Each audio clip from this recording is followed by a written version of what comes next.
I was Mark's lover for 4 years. On the day I died, he was getting married to someone else. It's a big day, and you're not coming? What, don't want to see me marry someone else? Or do you think that if you throw a tantrum, I'll give in? Laura, this is the last time I'll say it. If you don't show up today, don't even think about coming back. Later, he knelt by my grave and personally carved the epitaph. Laura, my wife. Born when the petals have all fallen, died the year I loved her most. That was the first time he admitted he loved me. But so what? I was already dead. Now that I'm dead, you can marry her. Aren't you happy? At the wedding, I hovered next to Mark. He couldn't hear me. He just kept his face grim as his assistant continually called my number. 2 calls went unanswered. The 3rd call, my phone was off. 10 minutes later, he got impatient. He took out his phone and sent me a few texts, full of playful threats. It's a big day, and you're not coming? What, don't want to see me marry someone else? Or do you think that if you throw a tantrum, I'll give in? Laura, this is the last time I'll say it. If you don't show up today, don't even think about coming back. Whenever he talked to me, he always acted like he was in control, like he held my fate in his hands. Too bad, now he can't take out his anger on me, no matter how mad he is. Because a few hours ago, I died. Mark, the wedding is about to start. You should go get changed. Ethan reminded him, cradling his tablet, standing tall and composed. At the words, Mark's hand paused on the screen. His sharp brows furrowed. After a few seconds, he tossed the phone to Ethan. Keep calling. Call until she answers. I don't know why, but I can't leave Mark. Or rather, as a spirit, I can't get more than 3 steps away from him. I was forced to go up on stage with him. The wedding was ocean-themed. A giant blue whale floated in the air, as beautiful as in a dream, but the bride wasn't me, it was Gina. A year ago, Mark told me to bring him lunch at the office. He specifically wanted salted shrimp. I spent all morning making it, and accidentally cut my hand while deveining the shrimp. But as soon as I stepped into the office, Ethan stopped me. Back then he had just joined the company, and it was his first time handling a situation like that. He was inexperienced. Mark is in a meeting. Miss Laura, could you please wait outside? A rather clumsy lie. Before he finished talking, some suspicious noises were already coming from the gap in the door. Ethan's face turned red, his eyes flickering, as if he was thinking about how to make me feel better. I gave him a small smile and patted his shoulder reassuringly. It's okay. I'll wait outside. When it was over, Mark walked out, his arm around a petite girl. That was my first time seeing Gina. She had fair skin, big eyes, and a slightly messy high ponytail, but still radiated youthful beauty. Though neither Gina nor I were Mark's only darlings, looking at his history, he'd never been into someone as pure as her. So when he told me he was going to marry Gina, I was a bit surprised. But I quickly composed myself and packed all my things that night. Though honestly, all I had was one suitcase. Before leaving, he sat on the balcony. His long fingers twirled the mist in the air, his smile a bit mocking. Can't handle it? He stepped closer, the strong scent of tobacco making me nauseous. Sorry, Mark. I don't sleep with married men. If there had been a mirror, I'm sure I would have seen myself looking terrible. Mark's smile froze, and he grabbed my chin. So should I praise you for having professional ethics? To him, I was just a woman he bought with money. Not sleeping with married men sounded like a laughable excuse. Or are you still hoping to marry me? I lowered my head. I had thought about it, but that's all it was, a thought I didn't dare admit even that. When I stayed silent, Mark gave a mocking pat to my cheek, his chilly tone piercing. Laura, ask yourself, do you deserve it? Mark didn't used to be like this. We were childhood sweethearts for 10 years. He would tell other girls that I wasn't just anyone when they complained he only tutored me. He would punch any boy who mocked me when my period stained my pants. But now, I can't remember what the Mark who always stood up for me looked like. All he has for me is endless hatred. "Laura, why didn't you die with your mom?" That's what he said to me the most in later years. In our senior year of high school, there was a sudden power outage. Mark and I went home early, and caught my mom with his dad in a compromising situation. The gossip spread quickly. The single widow seduced a married man. Mark's parents had a huge fight. But on their way to the Civil Affairs Bureau for a divorce, a truck suddenly overturned. They didn't even make it until the ambulance arrived before they passed away on the day of the funeral. I stood outside Mark's house all night, eyes red. When he finally stepped out at dawn, looking haggard, the first thing he said to me was, "Laura, I have no parents now. Are you happy?" He hugged me, his long fingers leaving red marks on my arms. Sometimes, his tears fell on my shoulder. I endured the pain, mumbling apologies over and over. In the end, Mark just shook his head and said, "I hate you," leaving me sobbing. He disappeared from my life completely, and my mom had a stroke from the shock. But what I didn't expect was, 7 years later, when I was struggling with medical bills, Mark would appear again, casually covering my hospital expenses. "Laura, she must live to see you suffer." Maybe from that moment on, our fate was doomed to be tragic. But Mark's methods of tormenting me weren't very clever, just nitpicking at everything. He wouldn't drink coffee unless it was brewed 8 times, and he threw a fit if the bathwater was a degree cooler. If I showed any dissatisfaction, I could forget about sleeping that night. My skin was already sensitive, and just a slight squeeze would leave a bruise. Mark never showed any pity for these things. He always did whatever he enjoyed. Once, I got sick and spent 2 days in the hospital getting in 4.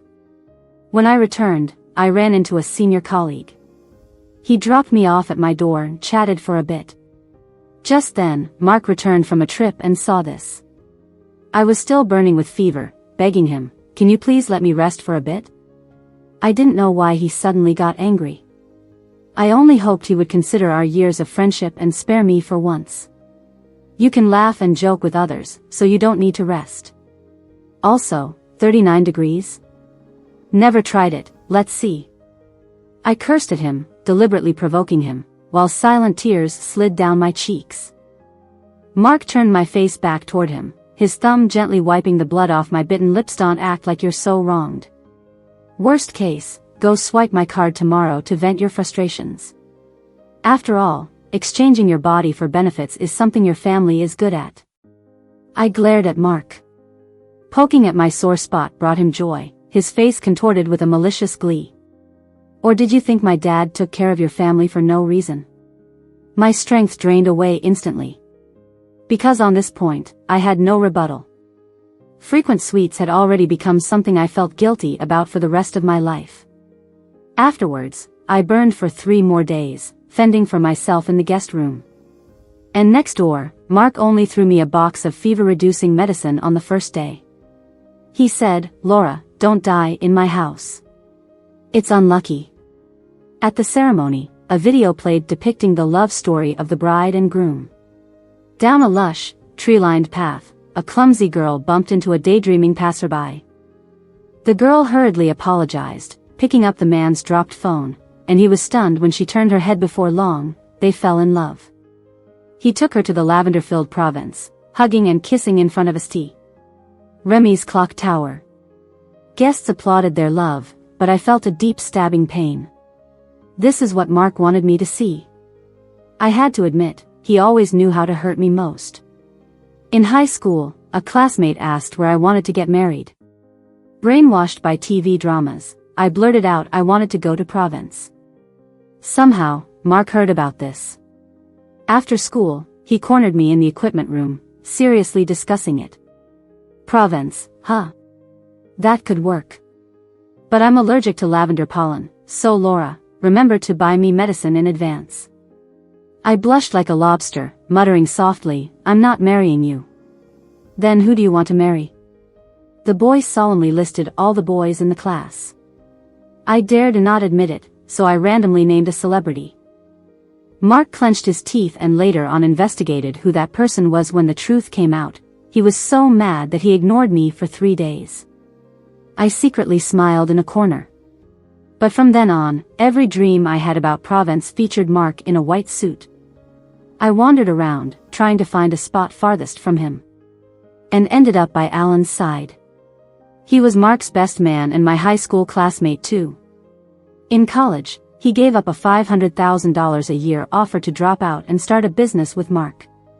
Without him, M Group wouldn't be where it is today. Halfway through the wedding, Alan nudged another groomsman, Lee, whispering, "Lee, don't you think the bride looks a bit like Laura from a certain angle?" Lee, also a key player in expanding Mark's business empire, had only met me twice but remembered me. He smacked his lips, nodding, "You're right, she does a bit." Alan sighed, his gaze nostalgic. "Lee, you didn't know how good they were in high school. One year for Laura's birthday, Mark biked 5 kilometers just to get her a limited edition cake to celebrate. I really don't get it. How did they end up like this?" "Yeah, I don't get it either. How did Mark and I end up like this?" After the wedding, Mark took Gina to their new home. I didn't mean to eavesdrop, but I had nowhere else to go. Fortunately, he didn't plan to do anything, half-heartedly coaxing Gina before heading to the study. "Got some work to handle, you get some sleep." Of course, Gina was unhappy about spending their wedding night alone. Pouting, she kicked off her high heels. "Mark, I'm mad. This is what being spoiled feels like, I suppose." I never dared to express my emotions so plainly, because when Gina was mad, Mark would soothe her. When I was mad, nobody cared. My whole life, I came alone and will leave alone. No one notices my disappearance, no one will remember who I was. Funny, isn't it? Even in death, cold winds still blow through some part of my heart.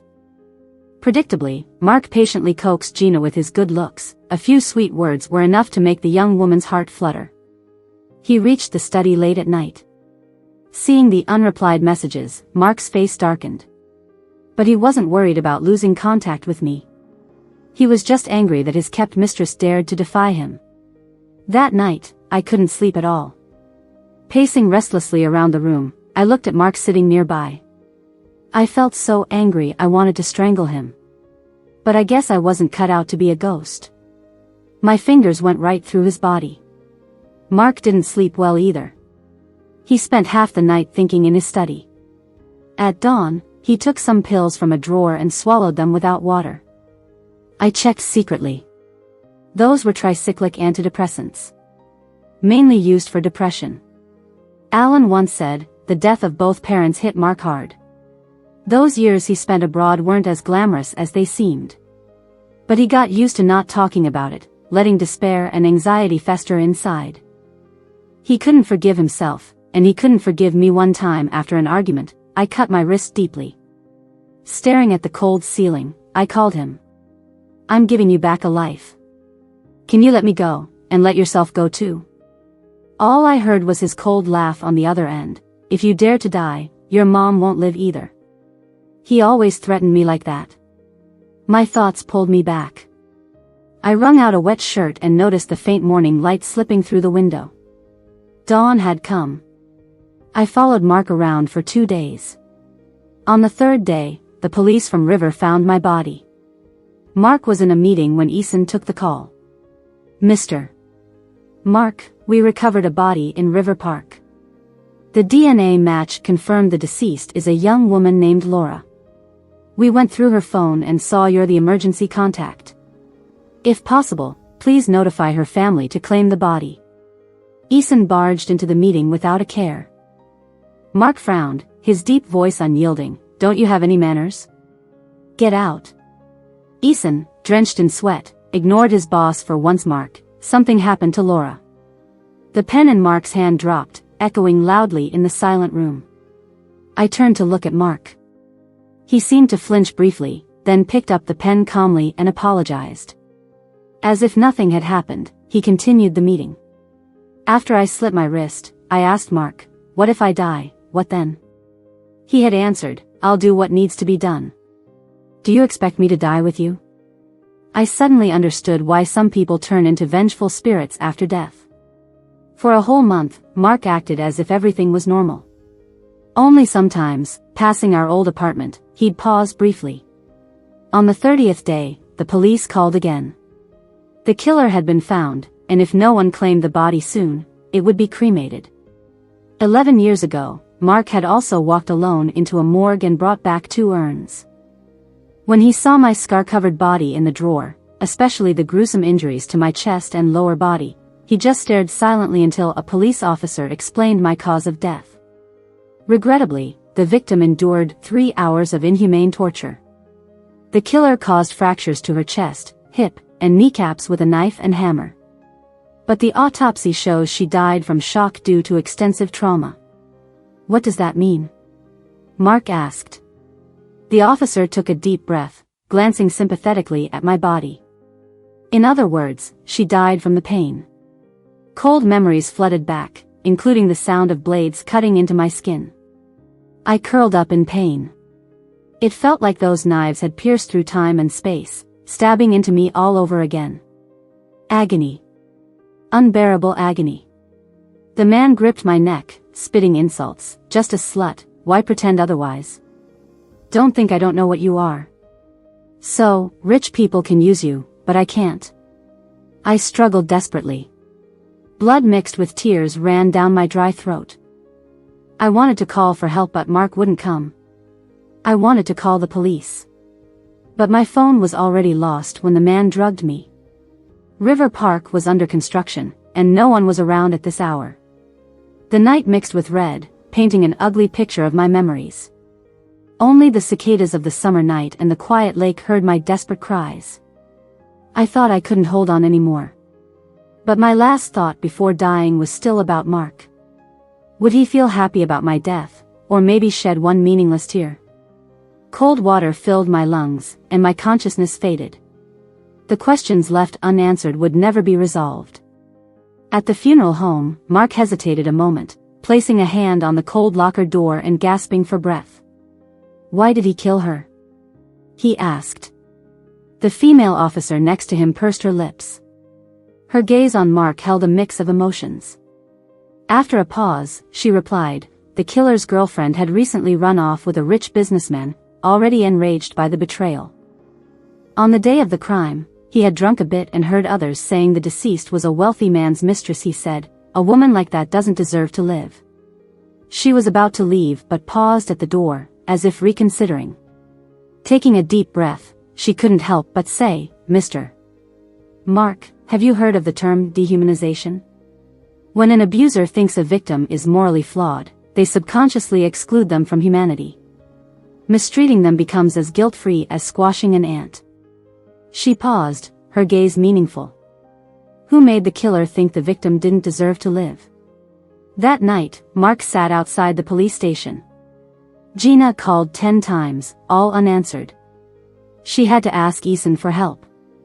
Mark, let's go home, Eason suggested, draping a coat over Mark's shoulders. He was surprised to hear Mark's confused voice, barely a whisper. What was I doing when Laura moved out? Why didn't I stop her? Eason didn't reply. Did Mark really forget what he was doing? Unlikely. His schedule had clearly noted it. He was helping Gina pick out a wedding dress. Mark got the address from the police and visited the apartment I had rented. Because I didn't plan on staying long when I moved in, the room was very simple. The most valuable thing I owned was the phone the police gave me. Mark walked to the bedside and plugged the phone into charge. As soon as he turned it on, a call came in. Hello, is this Miss Laura? Mark was stunned for a moment, then calmly replied, you can talk to me. The person on the other end hesitated but seemed anxious. Here's the thing, Luna has contracted cat distemper. Miss Laura left her at our hospital for treatment. It's been a month, and Luna is well now, but Miss Laura hasn't come to pick her up. Can you contact her? Luna is a cat I picked up from outside. At first, Mark didn't agree to keep her. When I snuck the cat in, he was in the study room, reading some documents. I heated some milk to bribe him, but without even looking up, he said, Laura, there can only be one animal in this house, either you or it. So I had to secretly feed Luna with water and food each day. Fortunately, Gina, who had a fiery temper, found out about my presence and caused trouble. In the shoving, I fell down the stairs. Blood streamed down my leg, staining my simple white dress. It was our first child, Mark and I. When I woke up, he didn't say anything. The next day, Luna appeared at our house. I knew that was a rare apology from Mark. Over the 4 years of our love-hate relationship, Luna was the only one by my side. Occasionally, Mark would also play with her. But whenever he saw me watching, his face would change faster than a cat's. "Laura, take your little beast and get out." Thinking of this made me feel sad. My Luna. Now that I'm dead, who will take care of you? But the answer came quickly. Mark made a call and had Ethan bring Luna home. Gina knew Luna was my cat. She was never fond of me. When she tried to grab the cat and got bitten, she cried and demanded to send Luna away, but this time, Mark didn't comfort her. He looked at Gina coldly for a few seconds, then walked to the bedroom, packing a few clothes. "I'm taking the cat. Stay if you want, or leave if you don't." Gina had never seen him like this, cold and detached like a piece of ice. She was dumbfounded, standing still, too scared to speak. Just like that, Mark brought the cat back to my place. He reached out to the landlord and paid for 6 months' rent, as if planning to stay for a long time. I really couldn't figure him out. But at this point, I didn't want to understand him anymore. I turned to look at Luna. She shakily climbed out of the cat bag, extended her front paw to feel around, then suddenly darted behind the curtain. After a while, she was probably hungry. But Mark didn't know how to feed her. I had to float to the table, using all my strength to push the box of cat snacks to the edge. Mark turned his head, frowned, and resignedly walked over to put some food in the cat bowl. Maybe because she had been astray for too long, Luna was still very cautious. She only moved to the cat bowl to eat once Mark walked away. Mark went back to the bed, closing his eyes to rest, frowning, lost in thought. I didn't pay attention to him. Because I found that Luna seemed to be able to see me. She curiously stared at me for a while, then reached out a paw to grab at the air, rolling over to show me her belly. She never acted this way in front of Mark. My Luna, she's only affectionate with me. I couldn't resist crouching down to pat her fluffy little head. But as my hand passed over her head, it turned into a wisp of mist. I helplessly smiled, pretending to tap her little paw. "Sorry, Mama can't touch you." But Luna was, after all, just a cat. She didn't understand the concept of death. She didn't understand how a person, alive in the world, could fall before a cat does. She was only curious why I hadn't come to pick her up for such a long time. After puzzling over this, she clung to me just like she used to. Until the sound of breaking glass startled us. I looked up to find Mark staring in disbelief in my direction. Various emotions mixed in his black pupils. There was surprise, there was sorrow. Finally, he softly said, "Is it you?" Letting the words fall into the dim light. From that day on, Mark refused to leave my rented room. He stayed there when he wasn't working, drinking. After a while, he began to have insomnia, waking up multiple times a night, even with medication. Eventually, he stopped sleeping altogether, holding Luna, going through our chat history. We didn't talk much. Usually, it was just me asking if he was coming back for dinner, and he'd reply indifferently with an mm. For 4 whole years, there was nothing but coldness and confrontation between us, nothing fond to remember. But for some reason, even as a ghost, I still dream. I dreamt of Mark at 15, standing with one hand in his pocket, leaning against a plane tree. When he saw me coming, he unwrapped an orange-flavored lollipop and smiled, putting it in my mouth. "Eat my candy, and you belong to me." I also dreamt of Mark at 25, in a suit, sitting at a dinner party. Deliberately saying in front of me to a client, "You like her? You can have her for a while."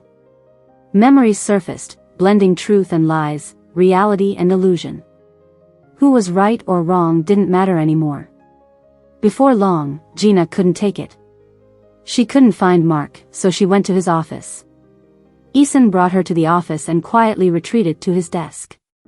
She tried to speak calmly at first, but he calmly told her to leave. She was fresh out of school, hadn't worked much, and had never faced the harshness of the world. Mark had always indulged her before the marriage. Facing so many refusals, she finally lost it. She screamed, "Mark! That woman is dead. The one beside you now is me. Me! You haven't come home in 2 months. Even if you see me as a replacement, even if you want to use me to get back at Laura, can't you at least look at me? Just one seat, such a small request. Can't you grant me that? Am I really so unworthy of your love?" She acted like a child who couldn't get candy, complaining wildly. But she didn't understand that only a loved child had the right to cry and fuss. Mark looked down at his files, waiting for her to finish venting, then called Eason to send her back. Hitting a pillow would have felt just the same. The anger that had built up from being ignored for so long erupted, burning away all reason. Gina suddenly laughed, madness and mockery crawling onto her refined face, desperately seeking an outlet. No wonder Laura didn't want to live anymore. Did you treat her the same way? Hearing my name, Mark finally lifted his gaze, cold eyes locking onto Gina. She didn't back down. Do you really think Laura was killed by someone else? I'm telling you, she wasn't. You killed her. It was your selfishness, your indifference, your irrational vengeance that made her want to die. Before she finished speaking, Gina pulled out a voice recorder from her bag. She turned it on and tossed it to Mark. She started to call for help, pissing me off. Then a piece of paper fell out of her bag, and when she saw it, she stopped struggling. What paper? It looked like a wedding invitation or something. Then she started cursing me, saying the nastiest things. I got so mad I hit her hard. But after you told me about her situation, I thought maybe she really wanted to die. Maybe she was provoking me on purpose, wanting me to put an end to her. The recording ended. Mark clasped his hands together, trembling slightly as if enduring immense pain. His dark eyes stayed fixed on Gina. After a moment of silence, he pushed his chair back and stepped toward her. Maybe the condemnation in his eyes was too obvious. Gina unconsciously took a step back, her heel caught in the carpet, and she started to fall, drawing a cold laugh from Mark. Is this why you came to see me? Gina's arrogance deflated instantly. She bit her lip and stayed silent. It wasn't really. She just wanted to get her husband back. The husband who faked affection but could meet all her needs. Even if it meant using this hysterical, mutually destructive approach. Just like I did back then. Mark chuckled again, then crouched down, gently tucking Gina's bangs behind her ear. But his words were venomous. Since you know why I married you, why challenge my bottom line? You want money, and I want you to play along. We should have just each gotten what we needed, right? Gina was shocked. What do you mean? Mark stood up, disgustedly wiping his hands with a tissue. Divorce. We'll handle the paperwork tomorrow. In the 2nd month after I died, Mark got divorced. Gina pleaded, but he wouldn't spare her even a glance. He pried her fingers off one by one, treating her like trash. I don't want to say this again. Gina, tearful and stunned, didn't dare to bother him anymore. She knew that if she pushed any further, she'd lose everything she had. I hovered in midair, blankly watching this farce unfold. To Mark, even marriage was a tool for revenge, a meaningless game. But there were more absurd things to come. That night, my Uncle David broke into my rented apartment. He told the landlord he was here to collect my ashes to bury them in our hometown. But the moment he got in, he started rummaging through my things. His son Sam was with him. Dad, can we really do this? Laura may be dead, but her mom's still alive. Can we get the money? David smacked him on the head.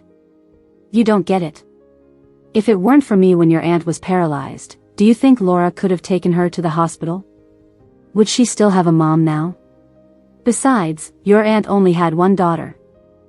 Their family line ends with her. Even if Laura lived, with me carrying on the family name, all that property is mine. Hurry, find the property deed.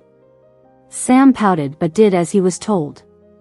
Since my mom was paralyzed, those two had always been pressuring me to pay for Sam's house, even hiring people to harass me. But I stood my ground. Never imagined they'd come back. And they never imagined someone would catch them so quickly. Mark stood at the doorway, surveying the mess, and called the police without hesitation. He finished his statement, and when he left the police station, the sky was darkening. The moonlight spread, just like the nights we used to carefully hold hands on our way home. He walked alone on the overpass, his tall back soaked in weariness. Thinking of those despicable father and son, he sighed for once. You really had a hard time all these years, didn't you? After I died, Mark finally said something for me. I guess I was a child not favored by heaven.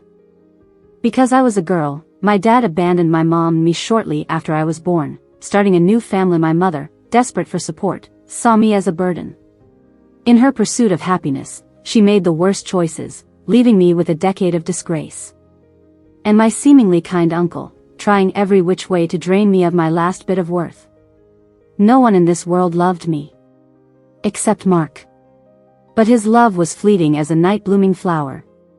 It blossomed and withered quickly. I sat numbly on the railing. I wanted to speak but didn't know what to say. Alan eventually found Mark in a bar. As far as I remembered, Mark was always composed, rarely drinking this much. He couldn't walk straight but insisted on going to the rental. Alan had no choice but to give in. It took him a lot of effort to get Mark onto the bed. The night was deep, and he looked at the completely drunk man, sighing silently. If you knew it had come to this, why did you act that way before? I followed them back home, and Luna ran circles around me. As soon as she saw me, she rubbed and licked me, extending a paw for a hug. I touched Luna's tiny nose as usual, whispering to her. Not long after, Luna rolled over, exposing her belly. It was a simple action, but it looked different through Mark's eyes. Suddenly, he rushed over and hugged Luna tightly. I watched in shock as tears started pouring down his face. You hate me that much? So much that only Luna can see you? Laura, you're so cruel. I almost wanted to laugh.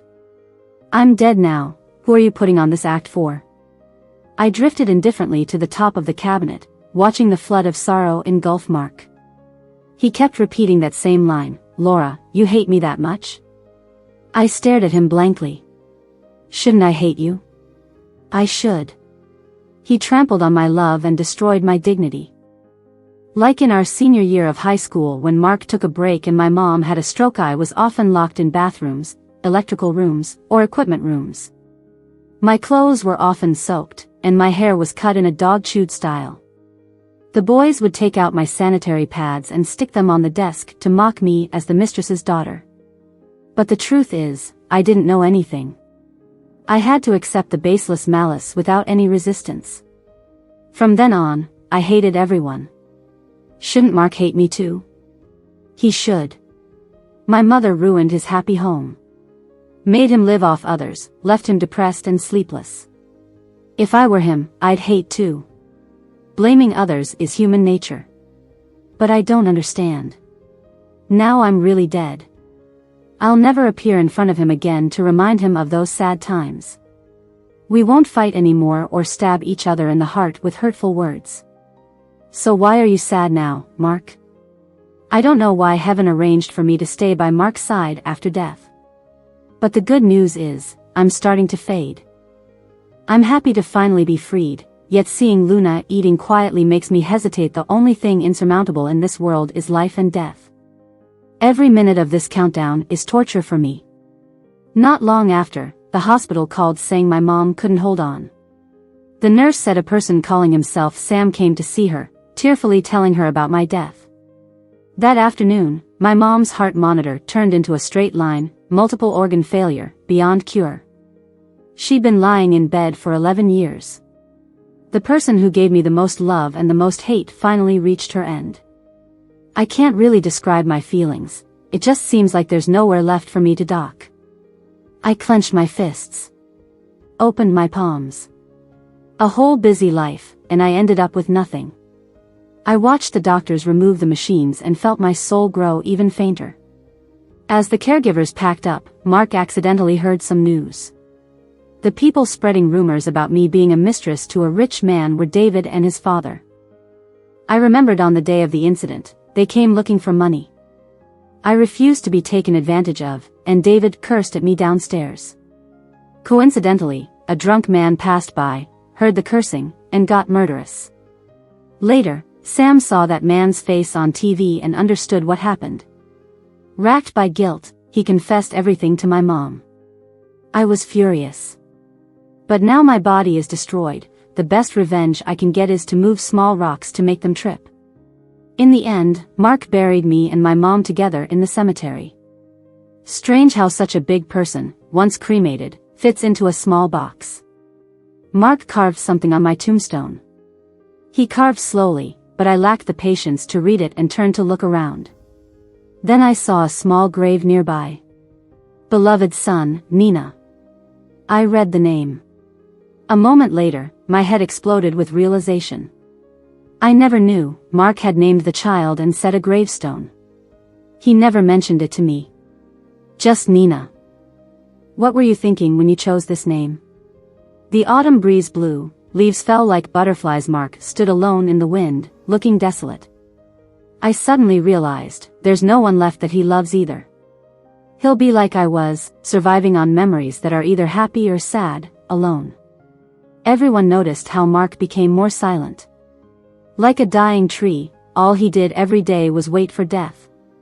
I often saw him sitting silently by the window, staring at photos of me.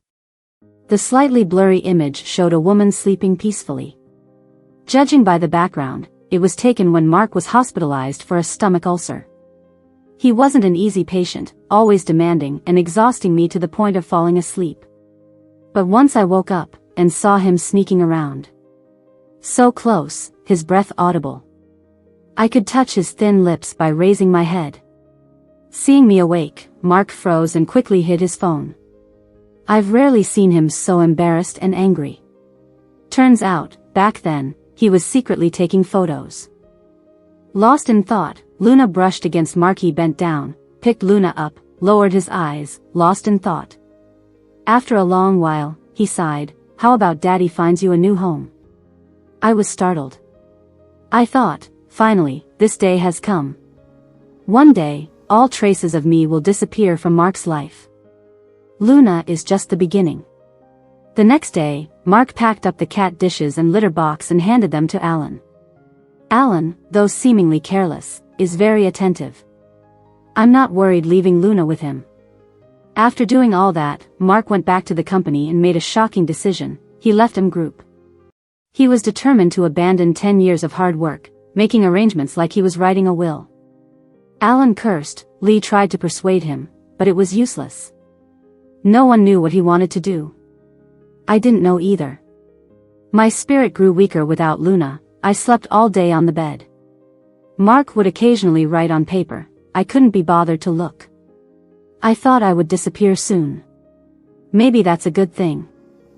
I'm too tired. I just want to leave and sleep well. When the first autumn rain fell, Mark wasn't in the apartment daydreaming like before. He took a call, put on his coat, and went under a bridge to pick up a package.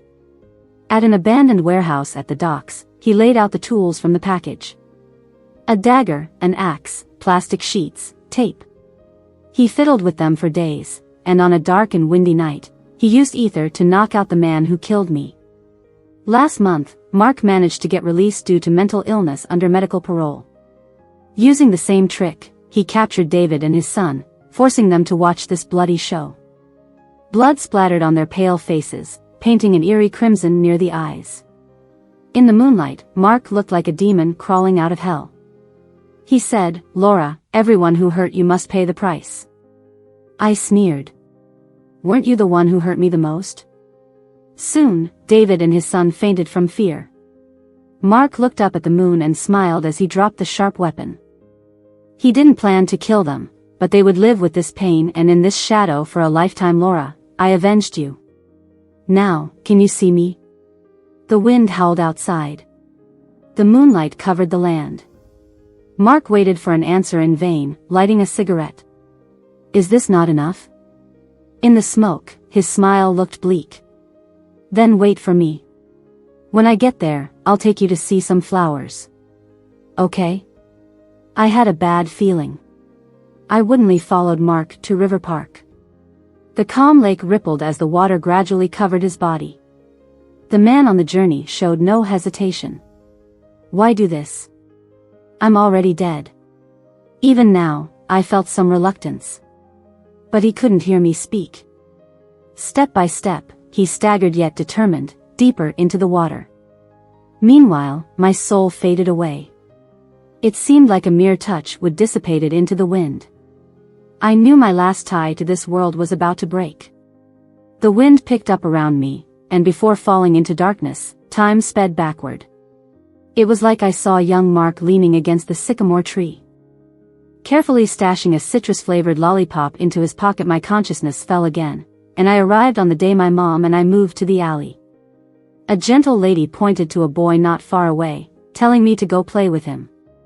But this time, I shook my head. If some stories are destined to be tragedies from the start, then it's better never to start them. For me, it's like that. For Mark, too. If I had one selfish hope, it's that Nina in her next life can be reborn into a good family. Well-fed, warmly dressed. Most importantly, with loving parents teaching her to love herself and others. Epilogue, Alan rarely has insomnia. After Luna woke him up for the third time that night, he decided to get up and check. In the living room, Luna was restlessly jumping around the cat tree. He thought she hadn't adjusted to their new home, petted her fluffy head, and went back to sleep. Later, Alan recalled that night with Luna, thinking she must have sensed something. Mark had died. Killed the ones who caused Laura's death. He always felt Mark had this criminal ferocity in him. But he didn't think he'd actually commit crimes so brutally. On the day of packing up his belongings, Ethan came with him. They found a letter inside a hidden drawer, addressed to Laura. Ethan asked, what to do with it. Alan stared at the letter, his eyes moistening. He sighed, give it to me, I'll burn it at Laura's grave this afternoon. Ethan nodded, handing over the letter. Having known Laura for 3 years, he had some understanding. She was a gentle girl, speaking softly. Sometimes he wondered how someone like Mark could hurt her. He would deliberately call her to the office, making her watch him with others. Initially, when Laura showed any displeasure, Mark would scold her for wishful thinking. Later, when Laura showed indifference, it was Mark who felt the pain. Alan had seen him get mad just because Laura talked to others. Once, at a dinner party, a rich playboy took advantage of Laura. Mark jokingly said to borrow her for a few days, but after the party, he brutally beat up the guy. Such pathological possessiveness convinced Alan that Mark did love Laura. When Laura attempted suicide, although Mark didn't visit her, he sat in his office all night. When he learned she was saved, he got dead drunk. Calling out Nina one moment, Laura the next. Alan understood from them what love-hate relationship meant. He couldn't help but ask, why can't the past stay in the past? Mark opened his bleary eyes, stubbornly clear, you don't get it. We can never move on. He could love fiercely and hate relentlessly. Such a nature made him ruthless in business, but obsessive in love. Alan couldn't fathom why two innocent people couldn't love each other. But no one will ever answer that. Mark was dead. That evening, Alan went to the cemetery, burned the sealed letter at Laura's grave. The fire consumed the paper, dimly illuminating the words on the tombstone. My wife Laura, born when petals fell, died in the year I loved her most. As for the letter's contents, maybe only Laura and Mark will ever know.